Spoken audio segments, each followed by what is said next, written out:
If you ever find an old cassette tape in a dead person's house, do not press play. Not even once. Because some voices don't stay in the past. Some voices wait for you to listen, and then they learn your name. My name is Sarah. I am 26 years old. And 3 months ago, I found my mother's voice trapped inside a plastic box the size of my palm.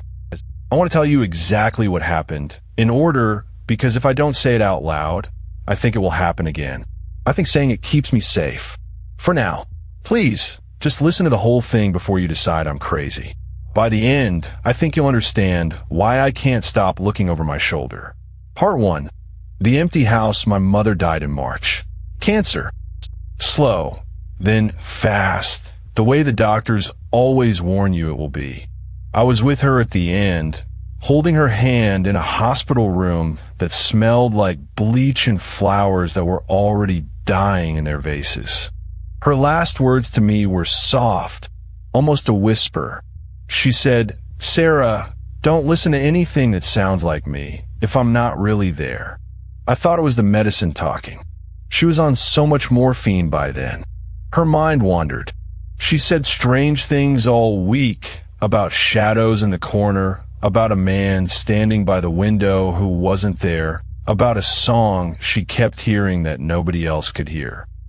One night, she woke up gasping and told the nurse, very calmly, that someone had been sitting on the edge of her bed, humming, and that the humming had her own voice in it. The nurse wrote it down as a hallucination, one line in a folder full of similar notes, and moved on to the next patient. I held my mother's hand and told her she was safe, that I was there, that nothing could hurt her. I didn't understand what she meant. I still don't, not fully, but I understand enough now to be afraid. After the funeral, it fell on me to clean out her house. I'm an only child. My father left when I was young, and it was always just me and Mom in that small house on Maple Row with a creaky third step and a kitchen window that never closed all the way. I hadn't lived there in years, but walking through the front door again felt like stepping into a museum of my own childhood. Everything smelled like her perfume, like old paper, like dust settling on furniture that hadn't been moved in decades. Her reading glasses were still sitting on the arm of the couch, folded neatly, waiting for a woman who was never coming back to pick them up. I gave myself 2 weeks to sort through everything. Clothes to donate, furniture to sell, photographs to keep. It was slow, heavy work, the kind that makes your chest hurt even when your hands are just folding sweaters. Some days I got through 3 boxes. Some days I sat on the floor of her bedroom and cried for an hour and got through nothing at all. On the 5th day, I went up into the attic. I hadn't been up there since I was a kid, maybe 10 years old, playing hide and seek with a cousin who has long since stopped speaking to the family. The attic was smaller than I remembered, low-ceilinged, thick with dust that floated in the one beam of light coming through a small round window. Boxes were stacked everywhere. Some so old the cardboard had gone soft and brown at the corners. There was a smell up there too, something under the dust, something faintly sweet and a little bit rotten, like flowers left too long in stale water. I started opening the boxes one by one. Old baby clothes, folded so small they looked like they belonged to a doll. Photo albums with plastic pages gone yellow and cracked. A box of my father's old vinyl records, which surprised me. I thought she'd thrown out everything of his the day he left. And then, near the back wall, tucked behind a rolled-up rug that smelled like mothballs, I found a small wooden box I didn't recognize. It was old, dark wood, with a little brass clasp gone green with age. It wasn't locked. Inside, sitting on a bed of faded red velvet, was a single cassette tape. No label. No writing anywhere on it. Just a plain black cassette, the kind you'd find in a bargain bin at a thrift store. But it wasn't dusty like everything else in that attic. It looked clean. Almost new. Like someone had placed it there recently, even though the box around it looked like it had been sealed for 20 years, maybe longer. The velvet underneath, it hadn't even flattened the way old velvet does.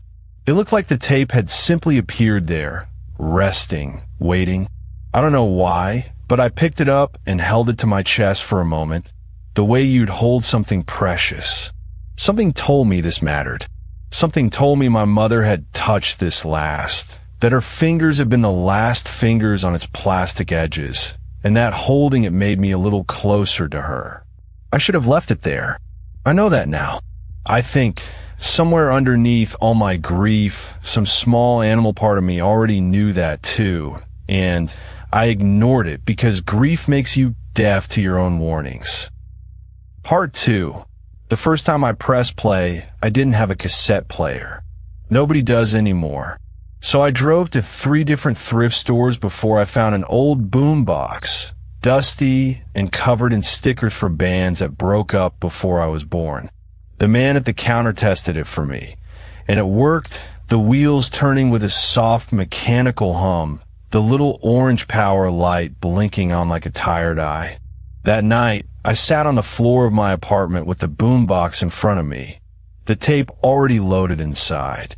My hand was shaking a little, which felt strange for something so small. It was just a tape, probably an old mixtape, or maybe my mother reading me a bedtime story from when I was small. She used to record herself reading books for me when I was a baby, so I could hear her voice even when she worked late nights at the hospital where she was a nurse for almost 30 years. I pressed play. At first, there was only static, the hiss of old tape running through old machinery, that gray sound like rain on a tin roof. Then, slowly a voice came through. My mother's voice. Soft, warm, exactly as I remembered it, down to the small catch she always had in her throat when she was about to say something important.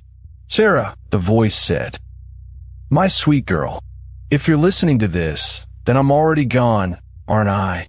I'm sorry. I wanted more time. I always wanted more time with you." I started crying immediately.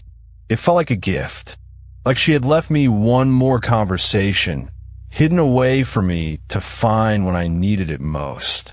The voice continued, talking about small things, how proud she was of me, how she remembered the day I was born, how the nurses had let her hold me for almost an hour before anyone made her put me down, how she hoped I would find someone who loved me the way she had once loved my father before things went wrong between them.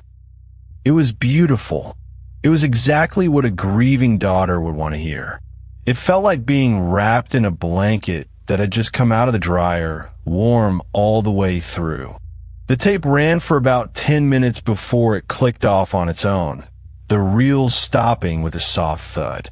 I sat there in the dark for a long time afterward, holding the boombox like it was a living thing, replaying her words in my head, hearing her voice again and again in my memory.